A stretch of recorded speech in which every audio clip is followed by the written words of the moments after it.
السلام علیکم ناظرین اکرام، آج کی ویڈیو میں ہم آپ کو ملتان میں مشہور درگاہ حضرت ولی محمد شاہ معروف چادر والی سرکار، جنہیں عرف عام میں فرشتوں والی سرکار بھی کہا جاتا ہے، جہنگ روڈ پر واقع ہے۔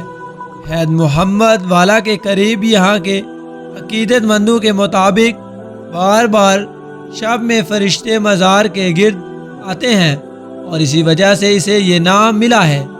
ناظرین اکرام، چادر والی سرکار ایک مختصر تعارف۔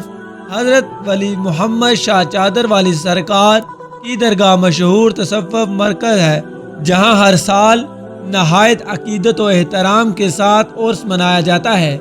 مزار کے سجادہ نشین پیر سید علی حسین شاہ کے زیر نگرانی چادر پوشی، غسل، مزار اور نماز کے فوراً بعد محفل نعت سماع اور عالمی کانفرنس منعقد کی جاتی ہے۔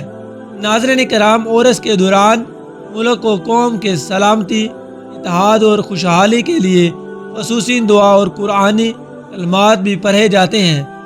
2024 میں پیر سید علی حسین شاہ کے عمرہ اور شادی کے موقع پر بھی درگاہ میں خصوصی دستار بندی اور مبارکباد دی گئی۔ ناظرین کرام، فرشتوں والی سرکار دربار کو فرشتوں والی سرکار کیوں کہا جاتا ہے؟ اس درگاہ کو فرشتوں والی اس لیے کہا جاتا ہے کہ مقام پیر و مرشد کے مطابق تاریخ میں ایک موقع آیا جب حضرت ولی محمد شاہ نے کہا کہ انہیں فرشتے اپنے دربار پر رہتے ہوئے نظر آئے۔ مسجد نما طبقہ یا دربار قرار دیا گیا ہے۔ ناظرین کرام، اگر آپ لوگ اس دربار پر جانا چاہ رہے ہیں تو آپ لوگ کیسے پہنچ سکتے ہیں؟ مقام ملتان ہے، جنگ روڈ، حید محمد والا کے قریب، اور اس کی تاریخ عام طور پر اکتوبر میں منعقد ہوتا ہے۔ مثال 22-23 اکتوبر 2018 میں 33واں عرس منایا گیا۔